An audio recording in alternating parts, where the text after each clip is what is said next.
Madam ನಿಮ್ಮ ಕಿವಿಗೆ? ಅಲ್ಲ, ಈಗ ಸದ್ಯಕ್ಕೆ ಎಲ್ಲ ಕಡೆ ಹೋದಾಗ ಕೆಲವು ಕಡೆ ಹಕ್ಕುಪತ್ರ ಸಿಕ್ಕಿಲ್ಲ, ಅದನ್ನು ಕೇಳ್ತಾ ಇದ್ದಾರೆ. ಕೆಲವು ಕಡೆ ಚರಂಡಿಗಳಾಗಿಲ್ಲ, ಯಾಕಂದರೆ ಹೊಸ ಬಡಾವಣೆಗಳಾಗಿರ್ತವೆ, ಸೊ ಅವ್ರು ಕೇಳ್ತಾ ಇದ್ದಾರೆ. ಆಮೇಲೆ ನಮ್ಮ ಗ್ಯಾರಂಟಿ ಯೋಜನೆಗಳು, ಅದರಲ್ಲಿ ಕೆಲವರು ನಮಗೆ ಕರೆಂಟ್ ಬಿಲ್ ಕಟ್ತಾ ಇದ್ದೀವಿ ಅಂತ ಇದ್ದಾರೆ. ಸೊ ಅವೆಲ್ಲ ಸಣ್ಣ ಪುಟ್ಟ ಸರಿ ಮಾಡ್ಕೊಂಡು ಬಂದಿದ್ದಾರೆ. ಎಲ್ಲ ಒಂದು ಕಡೆ MP ಆಗಿ ಟೇಬಲ್ ಕೊಟ್ಟದ್ದು ಪಾರ್ಲಿಮೆಂಟ್ ಅಂತ ಖುಷಿ ಪಡ್ತಿದ್ದಾರೆ ಜನ. ಪ್ರಭಾಕರ್ ಟೇಬಲ್ ಚೆನ್ನಾಗಿ ಕೊಡ್ತಾರೆ ಪಾರ್ಲಿಮೆಂಟಲ್ಲಿ ಅನ್ನೋದು. ಇಷ್ಟು ಜವಾಬ್ದಾರಿ ಏನು ಅನ್ಸುತ್ತೆ ಮೇಡಮ್, ಜವಾಬ್ದಾರಿ ಎಲ್ಲ ನೋಡಿದ್ರೆ? ಅಲ್ಲ, ಇದು ದೊಡ್ಡ ಜವಾಬ್ದಾರಿ. ಜನತೆಗೆ ನಾವು ಯಾವಾಗಲೂ ಋಣಿಯಾಗಿರಬೇಕು, ಹೌದಾ? ಒಂದು ಪಾರ್ಲಿಮೆಂಟ್ನಲ್ಲಿ ಮಾತಾಡಬೇಕು, ಜನರ ಧ್ವನಿಯಾಗಿ ಕೆಲಸ ಮಾಡಬೇಕು ಅಂದರೆ ಜನ ಕೂಡ ಆ ವಿಶ್ವಾಸದ ಮತ ಕೊಡ್ರಿ ಅಂತ ಪಾರ್ಲಿಮೆಂಟ್ ಚುನಾವಣೆ ಸಂದರ್ಭದಲ್ಲೂ ಕೇಳಿದೆ.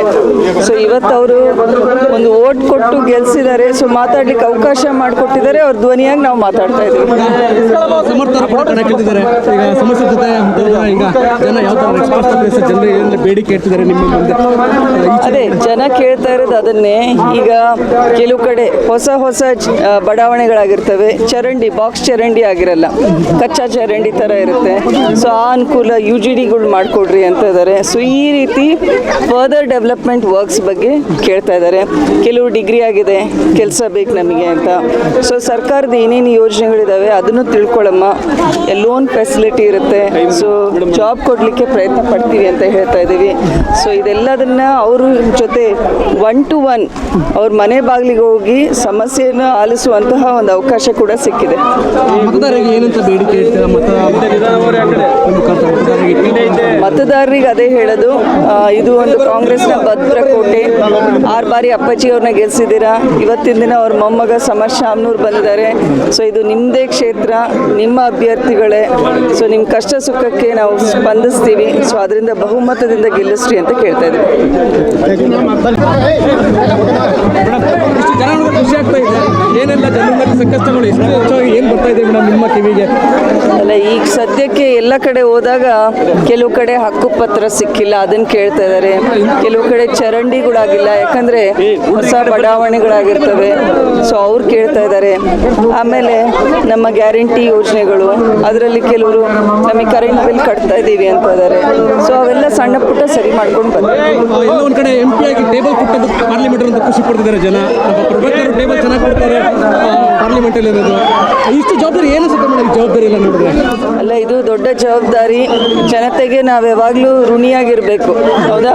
ಒಂದು ಪಾರ್ಲಿಮೆಂಟ್ನಲ್ಲಿ ಮಾತಾಡಬೇಕು, ಜನರ ಧ್ವನಿಯಾಗಿ ಕೆಲಸ ಮಾಡಬೇಕು ಅಂದರೆ ಜನ ಕೂಡ ಆ ವಿಶ್ವಾಸದ ಮತ ಕೊಡ್ರಿ ಅಂತ ಪಾರ್ಲಿಮೆಂಟ್ ಚುನಾವಣೆ ಸಂದರ್ಭದಲ್ಲೂ ಕೇಳಿದೆ. ಸೊ ಇವತ್ತು ಅವರು ಒಂದು ವೋಟ್ ಕೊಟ್ಟು ಗೆಲ್ಸಿದ್ದಾರೆ, ಸೊ ಮಾತಾಡ್ಲಿಕ್ಕೆ ಅವಕಾಶ ಮಾಡಿಕೊಟ್ಟಿದ್ದಾರೆ. ಅವ್ರ ಧ್ವನಿಯಾಗಿ ನಾವು ಮಾತಾಡ್ತಾ ಇದ್ದೀವಿ. ಸಮರ್ಥರು ಕೂಡ ಕಣಕ್ಕೆ ಇಳಿದಿದ್ದಾರೆ. ಈಗ ಸಮಸ್ಯೆ ಜೊತೆ ಈಗ ಜನ ಯಾವ ಥರ ಜನರು ಬೇಡಿಕೆ ಇರ್ತಿದ್ದಾರೆ ನಿಮ್ಮ ಮುಂದೆ? ಅದೇ ಜನ ಕೇಳ್ತಾ ಇರೋದು ಅದನ್ನೇ. ಈಗ ಕೆಲವು ಕಡೆ ಹೊಸ ಬಡಾವಣೆಗಳಾಗಿರ್ತವೆ, ಚರಂಡಿ ಬಾಕ್ಸ್ ಚರಂಡಿ ಆಗಿರಲ್ಲ, ಕಚ್ಚಾ ಚರಂಡಿ ಥರ ಇರುತ್ತೆ.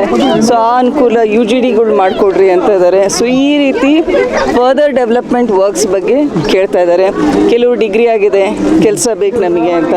ಸೊ ಸರ್ಕಾರದ ಏನೇನು ಯೋಜನೆಗಳಿದ್ದಾವೆ ಅದನ್ನು ತಿಳ್ಕೊಳ್ಳಮ್ಮ, ಲೋನ್ ಫೆಸಿಲಿಟಿ ಇರುತ್ತೆ, ಸೊ ಜಾಬ್ ಕೊಡಲಿಕ್ಕೆ ಪ್ರಯತ್ನ ಪಡ್ತೀವಿ ಅಂತ ಹೇಳ್ತಾ ಇದ್ದೀವಿ. ಸೊ ಇದೆಲ್ಲದನ್ನು ಅವ್ರ ಜೊತೆ 1 to 1 ಅವ್ರ ಮನೆ ಬಾಗಿಲಿಗೆ ಹೋಗಿ ಸಮಸ್ಯೆಯನ್ನು ಆಲಿಸುವಂತಹ ಒಂದು ಅವಕಾಶ ಕೂಡ ಸಿಕ್ಕಿದೆ. ಮತದಾರರಿಗೆ ಏನಂತ ಬೇಡಿಕೆ ಇರ್ತದೆ? ಮತದಾರರಿಗೆ ಅದೇ ಹೇಳೋದು, ಇದು ಒಂದು ಕಾಂಗ್ರೆಸ್ನ ಭದ್ರಕೋಟೆ. 6 ಬಾರಿ ಅಪ್ಪಾಜಿ ಅವ್ರನ್ನ ಗೆಲ್ಸಿದ್ದೀರಾ. ಇವತ್ತಿನ ದಿನ ಅವ್ರ ಮೊಮ್ಮಗ ಸಮರ್ ಶಾಮ್ನೂರ್ ಬಂದಿದ್ದಾರೆ. ಸೊ ಇದು ನಿಮ್ಮದೇ ಕ್ಷೇತ್ರ, ನಿಮ್ಮ ಅಭ್ಯರ್ಥಿಗಳೇ. ಸೊ ನಿಮ್ಮ ಕಷ್ಟ ಸುಖಕ್ಕೆ ನಾವು ಸ್ಪಂದಿಸ್ತೀವಿ. ಸೊ ಅದರಿಂದ ಬಹುಮತದಿಂದ ಗೆಲ್ಲಿಸ್ರಿ ಅಂತ ಕೇಳ್ತಾ ಇದ್ದೀವಿ. ಹೆಚ್ಚಿನ ವಿಡಿಯೋಗಳಿಗೆ ಪ್ರತಿಧ್ವನಿ ಯೂಟ್ಯೂಬ್ ಚಾನೆಲ್ ಸಬ್ಸ್ಕ್ರೈಬ್ ಮಾಡಿ, ಬೆಲ್ ಐಕಾನ್ ಕ್ಲಿಕ್ ಮಾಡಿ.